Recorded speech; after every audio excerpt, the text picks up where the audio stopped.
Hello, dear viewer. Today you are joining me in media res. I just finished making the masa for my Christmas tamales this year. I figured I didn't have to walk you through this part because you would either buy a kit and follow those directions or do what my family did for the past 30 years, and that's buy like 50 pounds of masa preparada from a trusted vendor. We would cram 12 people into a tiny kitchen and just spend hours on the assembly line. But today I wanted to try on my own to make a dozen weird ones that may or may not be any good. I've got freezer aisle favorites, I've got sweet stuff, I've got a fancy multicam setup. I just want to get started right away so I can get to the taste test portion as soon as possible. Welcome to the first ever edition of Will It Tamal? Probably with an E at the end for search engine optimization.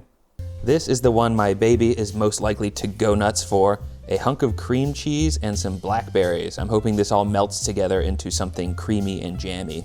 This one sounds weird, but it's just gonna get a spoonful of hot cocoa powder right in the middle. The odds of it being good are pretty low, but if it works, it might be the ultimate Mexican wintertime treat, like a solid champurrado. Every meat-filled tamal I've ever had has been filled with shredded meat, so I don't actually know if this jalapeno cheddar sausage will actually work, but we're about to find out. Trader Joe is going to be doing a lot of heavy lifting so that I don't have to cook 10 dishes from scratch. Take this Middle Eastern kebab, for example. Also, this Korean bulgogi. I'm hoping this shredded Indian butter chicken kind of emulates that red chili pork that I'm used to. This will be the last of the frozen TJ options, and I'm kind of hoping it's not very good because if frozen orange chicken turns out to be my favorite one, I don't know how I'll feel about myself. Easy W here, salami calabrese, and a thick hunk of mozzarella cheese. There is no way that one is bad, but these are the types of freaky experiments that you cannot try when there are 15 other people watching and your freaky odd one out might get lost in the giant pot. This next one is a hunk of butternut squash that I microwaved until tender, plus a big piece of pepper jack cheese and some of this peri peri sauce. This one will start with a hunk of brie, a sprinkle of chopped rosemary, and a couple dried cranberries. Actually, also maybe a little bit of cinnamon. Mira que Christmassy. Y luego roasted red peppers and goat cheese. This one is a very spicy, very saucy Thai red curry. Most of the time, I feel like the cheese is actually more important than the meat. So this one is paneer tikka masala. Paneer doesn't melt very easily. It's a nice Indian cheese, but the tikka masala sauce will carry it flavor-wise. And finally, some smoked Texas-style brisket with barbecue sauce and red onions.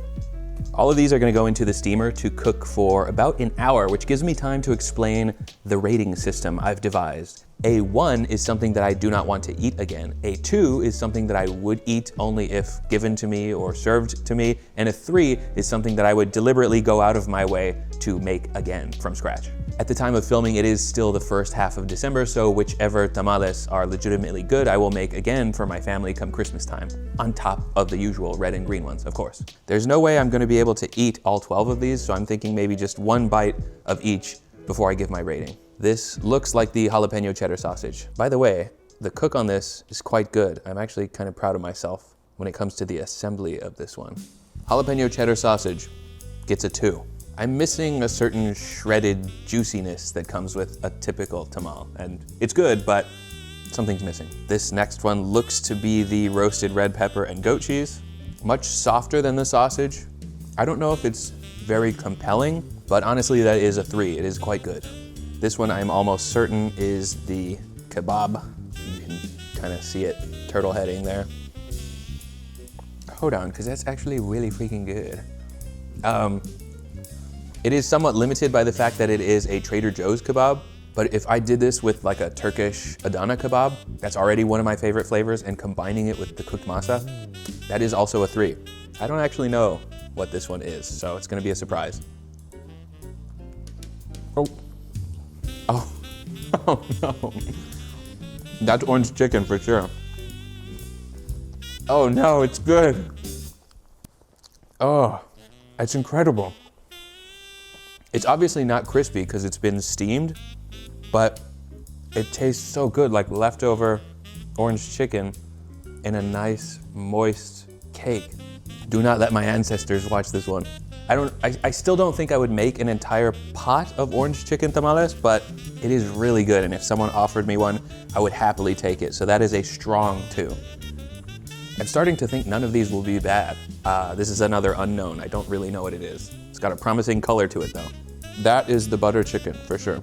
Butter chicken, fantastic. Saucy, shreddy. It's got Indian flavors. The masa is still felt. It is still tasted, but it's a perfect pairing. I don't see why anybody would not like that.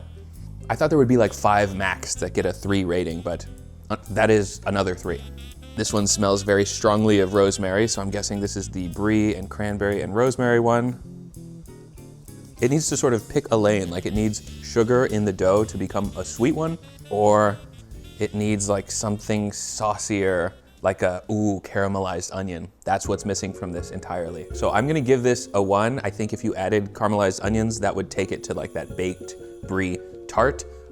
Very close, still quite good, but needs a little work. This one is really poorly formed, but it looks like the Thai red curry.